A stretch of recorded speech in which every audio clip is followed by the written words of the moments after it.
आज मैं आपको मकर संक्रांति की एक ऐसी कथा सुनाने जा रहा हूँ जिसे सुनते सुनते शायद आपकी आंखें नम हो जाएं, क्योंकि यह कहानी किसी राजा या देवता की नहीं बल्कि एक साधारण माँ की है। उस माँ की जिसके विश्वास ने मृत्यु को भी एक कदम पीछे हटने पर मजबूर कर दिया। बहुत समय पहले गंगा मैया के पावन तट पर बसे एक छोटे से गांव में माधवी नाम की एक स्त्री रहती थी। उसका संसार पति के जाने के बाद उजड़ चुका था और उसकी पूरी दुनिया उसके इकलौते बेटे केशव में सिमट गई थी। लेकिन विडंबना देखिए कि वही केशव जन्म से ही इतना कमजोर था कि वैद्य उसे अधिक दिन का मेहमान नहीं मानते थे। मैं सच कहूँ तो हर रात माधवी अपने बच्चे की सांसों को गिनते हुए रोती और ईश्वर से कहती कि प्रभु मेरे प्राण ले लो पर मेरे बेटे को जीवन दे दो। एक दिन वह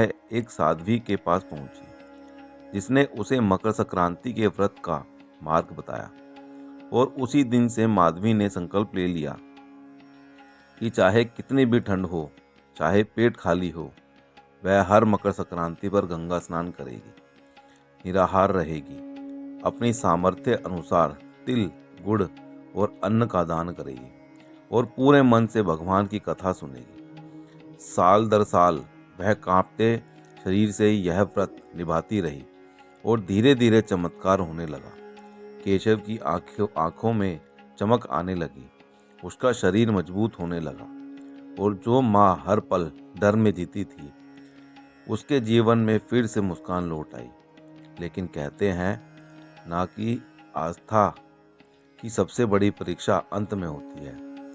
11वीं मकर संक्रांति से ठीक पहले केशव अचानक तेज बुखार में तपने लगा और वैद्य ने भी हाथ जोड़ लिए। उस रात माधवी बहुत रोई, लेकिन उसका विश्वास नहीं टूटा। मकर संक्रांति की भोर में उसने कांपते हाथों से गंगा स्नान किया,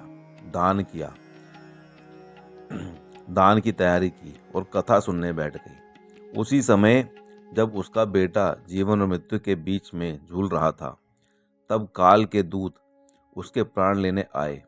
पर तभी धर्मराज स्वयं प्रकट हुए और उस माँ को निस्वार्थ श्रद्धा, त्याग और प्रेम को देखकर दूतों को रोकते हुए कहा कि आज इस बालक के प्राण नहीं लिए जाएंगे, क्योंकि माँ की श्रद्धा मृत्यु से बड़ी शक्ति है। और जैसे ही कथा पूर्ण हुई, केशव ने धीरे धीरे आंखें खोल दी।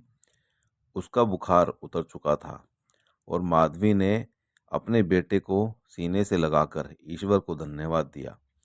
इसलिए मैं आपसे यही कहना चाहता हूँ कि मकर संक्रांति केवल एक पर्व नहीं, बल्कि वह दिन है जब सच्ची श्रद्धा, दान और विश्वास के आगे भाग्य की रेखाएं भी झुक जाती हैं।